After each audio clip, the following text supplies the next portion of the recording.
A few years ago, I began my international seminar journey in Germany, exploring incredible places and sharing my craft with the practical karate community. That's where I met Jürgen Höller, an incredible martial artist, author, and serious cross-training beast. He's incredibly gentle and intelligent, but on the mat, an absolute beast. In this video, we'll explore his books, training methodology, and connect his approach with my own work and other martial arts systems.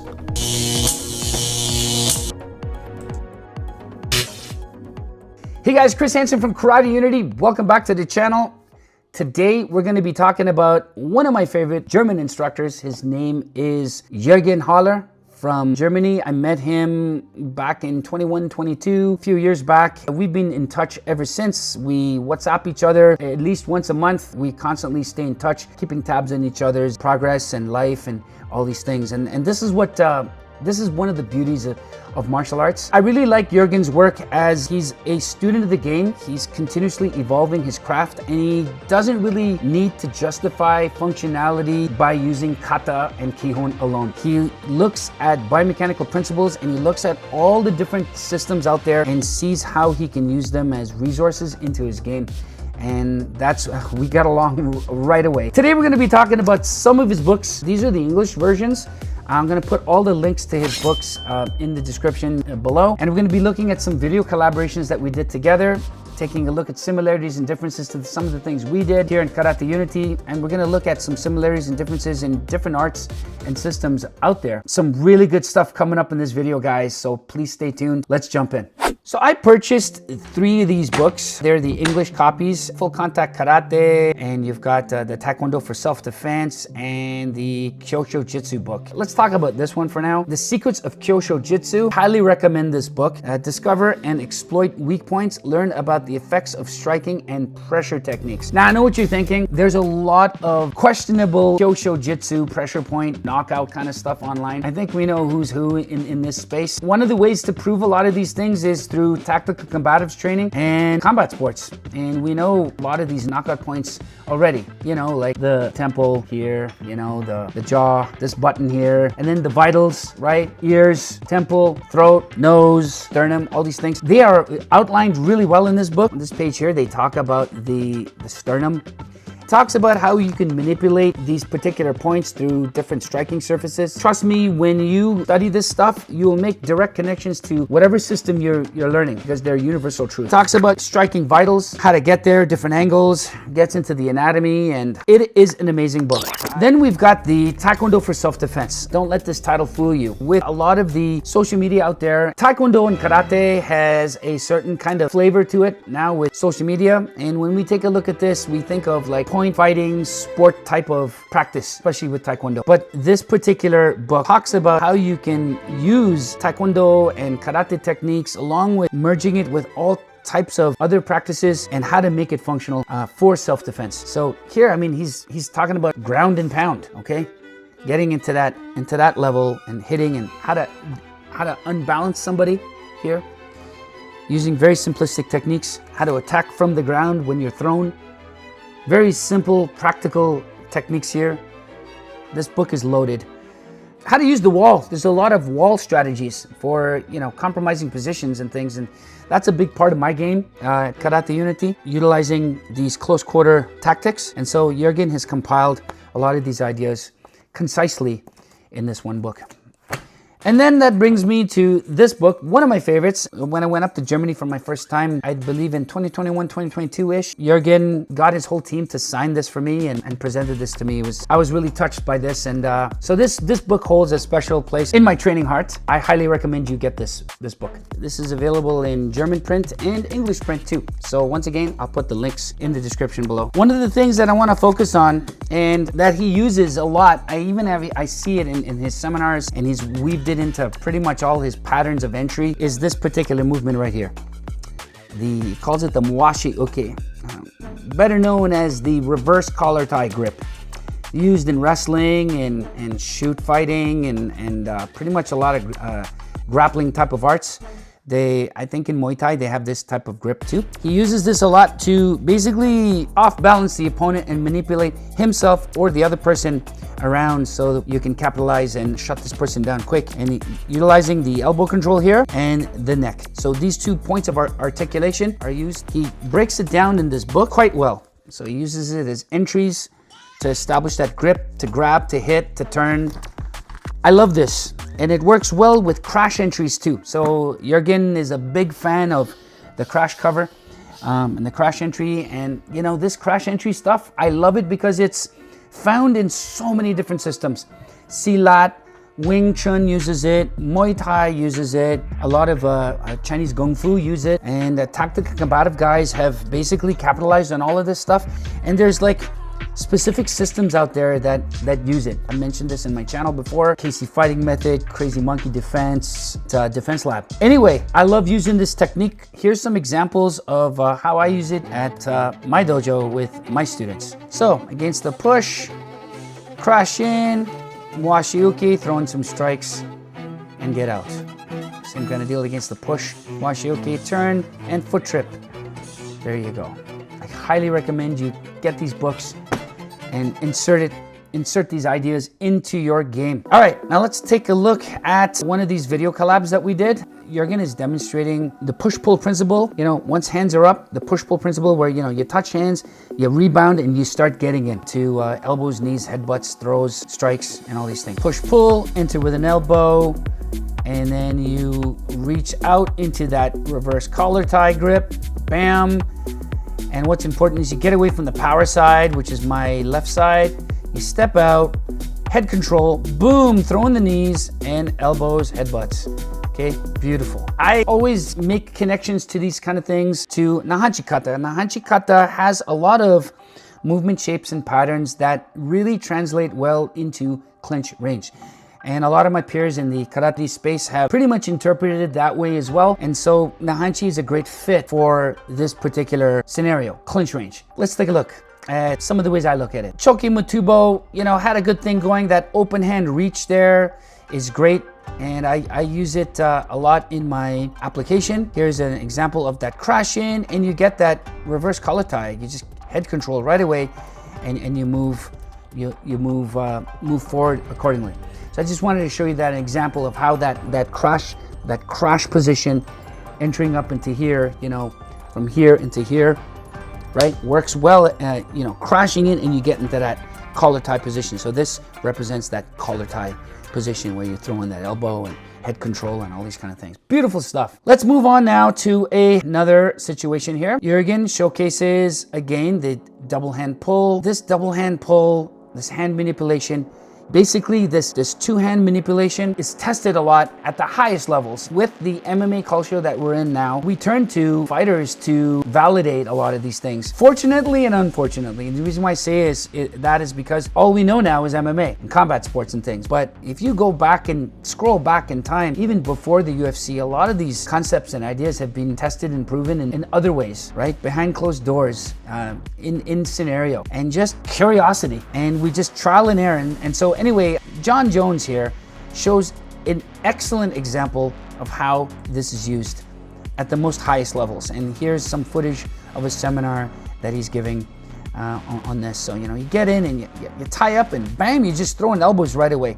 You set up, you feel, you get some wrist control and gets your grips in, and you just insert elbows, right? Low lines and high lines.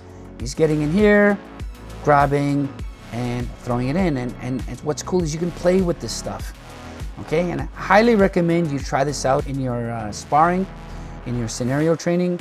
Two hands on top of the other person, and you start manipulating and playing with how you strip the guard, playing with how you can stick and throw shots right from there. Beautiful stuff. Our last video collab analysis, Jürgen and I was working on this idea of ricocheting in. So manipulating, hand fighting and manipulating the guard and getting in off of one shot. So check it out. So here, boom, he gets it in and he manipulates. Again, he gets that Washiuki in there. Beautiful stuff. And he was showing me how to do it, and I was basically getting in and angling. He's showing me some finer points where you stay sticky with that lead arm, and you enter with a vertical elbow up. You get that Washiuki control, and you throw a shin kick in there. He was showcasing me how to do that. I didn't quite get the elbow piece, but I understood that part. vertical fist in, right? But I was using, I guess, the horizontal elbow, and you could do that, he was saying, but the vertical elbow is better to split the D right down the center. And it's fast, and there's this push-pull, this pull-push or push-pull principle, and it works really well. Once you get in, you stay sticky, you control the head, and you get you can work joint manipulations from there too. It's a beautiful technique. I highly recommend you try it with your guys and with your gym and with your own practice too.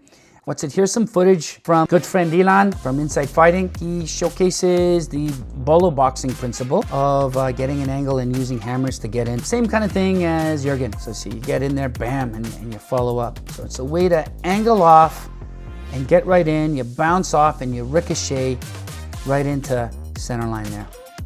Very easy. You just drop that hammer and you get in just right over the top. You're skimming the top. I love it. And you see all these little pulls that he does. And so, which reminds me of my Kempo teacher. Shout out to Vic, the late Vic Arnold, very influential source in my karate and Kempo. He introduced to me this concept called the points of origin. And that basically, wherever your hand is, wherever you end up clashing, you basically have to respond right from that point. Okay, so it's like a deflection. It's like skimming off of a rock. You're skimming a rock off of the water. So bam, and you get right in. So, off of a hook line example here, boom, and you get in and you angle off, right? It's a very simple concept. So in our modern day, we use MMA and we turn to top fighters in the space to get validation for these things. Take a look at what Bas Rutten has to say. So Bas, by the way, I've interviewed him on my channel, so check it out. Check out Karate Unity. Check out the Bas Rutten interview. Bas is talking about, in this clip here, he's talking about using basically a touch and go recoiling kind of dynamic. So, you're dealing with shots, like in particular straight line shots, and as soon as something comes into your space, you basically deflect and get right in. Very, very simple. You can do it from either side. So check it out. So someone's throwing straights in there. He's deflecting, and at any point in time, you just basically counter. So boom, boom, boom, and you counter right off of that. Very quick. It's a recoil dynamic. Punch comes in, you recoil and explode. It's like touch and go. Boom.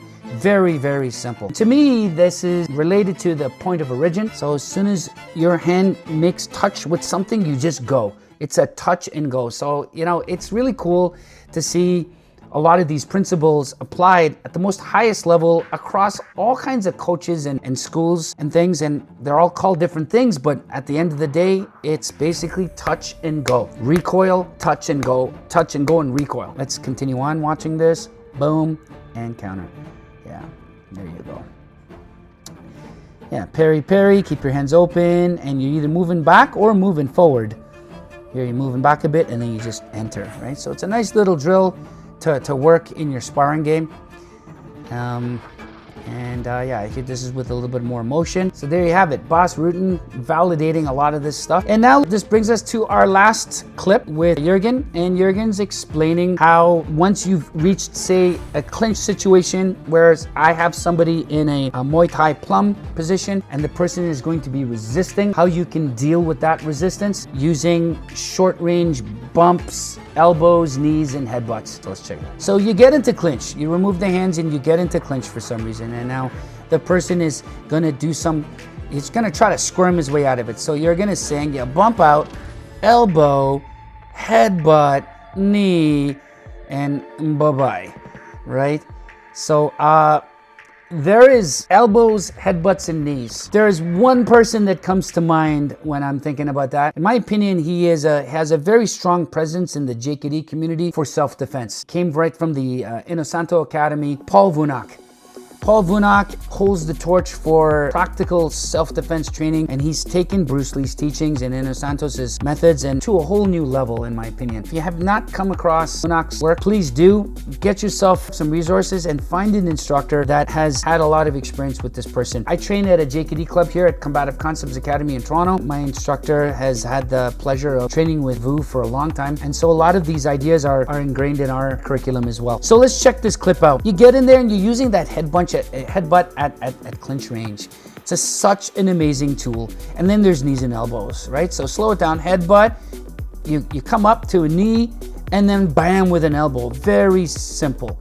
Okay, and we'll take a look at this clip once again with Jürgen. Over here, you get into this clinch range, you separate, you bump, elbow, and that bump and elbow, so that shoot out here, that bump and that elbow is ballistic at that range. Your head is jarring at that range. And so when you snap back, okay, that creates that sudden buzz, and then boom, you follow up with some sort of ballistic strike. Vunak here demonstrates this really well. Let's check it out. So here we get into there and you bump, bam. Now you see that's a hit in itself. And then you can make some connections to that. That is your Nukite in karate. So see, we've got these movements in here. And no, you're not gonna pull someone's heart out by these fingers.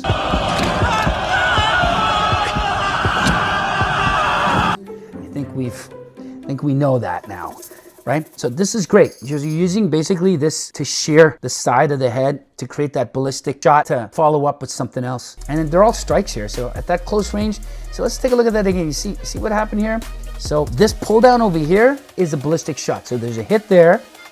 There's a hit there with the elbow. And he's demonstrating that can be trained against the shoulder instead of the head in training. So yeah, you've got like, so it's beautiful. It's a beautiful way. You can train it like this, where you're working clinches, you're separating, you're hitting, you're kneeing, elbow, headbutts, and all these kind of things. You put it into your drills. You put this type of close quarter activity that, for example, Jürgen showcased into your game. Again, it's done at the most highest levels in combatives training. Paul Vunak demonstrates this quite well, all part of his Filipino Dumog curriculum. I really recommend you get yourself trained up in this type of training, Dumog, FMA type of training, where you're utilizing all these tools at close range, headbutt, knees, elbows, clinch work, all of this stuff. Very important for your self-defense training. And it's just fun to do too. You get a great workout. So anyway, guys, that's about it. I hope you enjoyed this video. Pick up these books, Full Contact Karate Training, Taekwondo for Self-Defense, and The Secrets of Kyosho Pressure Point Fighting. I'll put all the links in the description below.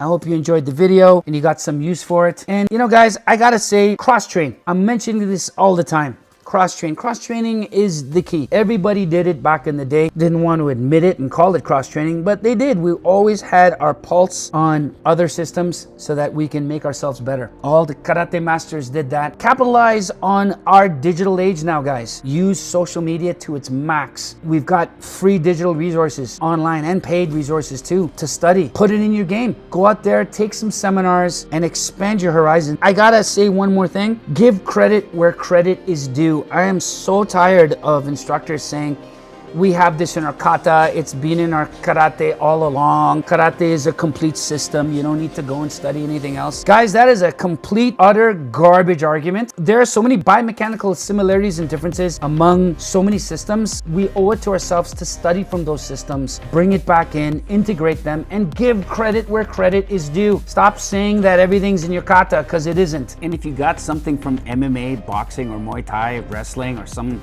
combat sport, just say that you took it from there and you trained there, and give credit to the instructors and the seminars, etc., that you studied at. It just makes for better training and unity. Karate came from Kung Fu, right? And to be honest, a lot of these katas that we know, we don't even know the original meaning behind it.